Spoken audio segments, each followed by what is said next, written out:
আসলে এই ক্ষেত্রতে মরিচের চারা লাগানো হয়েছে 5,000 মরিচের চারা লাগানো হয়েছে।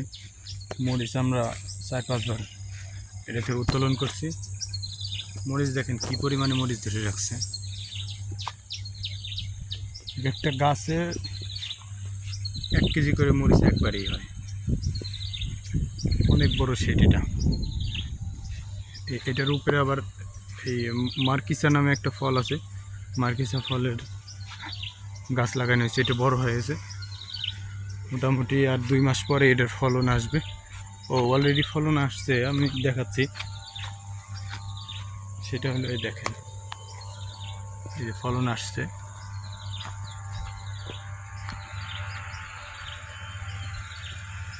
খুব দ্রুতই এটার ফলন চলে আসছে।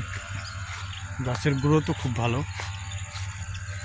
এক কথায় অসাধারণ। মরিচ গাছের এই ক্ষেতের ভিতরে এই মরিচ গাছটাই বেস্ট। এটা বোম্বাই মরিচের চারা, অনেকগুলো মরিচ ধরে রাখছে এটা। আর মূলত যেটা দেখাতে আসছি সেটা হচ্ছে এই দেখেন, আমরা পেঁপের চারা লাগাইছিলাম, ছোট পেঁপের চারা, কি পরিমাণ পেঁপে ধরে রাখছে। আর এখানে অনেকগুলো গাছ আছে, সবকটা গাছেই আল্লাহর রহমতে পেঁপের ভালো ফলন আসছে। আমাদের শেডটা পুরোপুরি পাহাড়ের সাইড দেয় আর কি, পাহাড়ের ভিতরেই। পাহাড়েও অনেকই আছে, ওই পাহাড়ের ওই সাইডে আমাদের বুনচিস গাছ।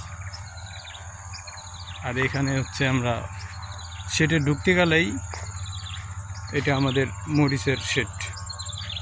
আমাদের ওই সাইডে লাউ শেড আছে, লাউ বাগানের শেড আছে, ওগুলোরও ভিডিও দেব, আপনারা সবাই দেখবেন। দেখেন এটা অলরেডি অনেক বড় হয়ে গেছে।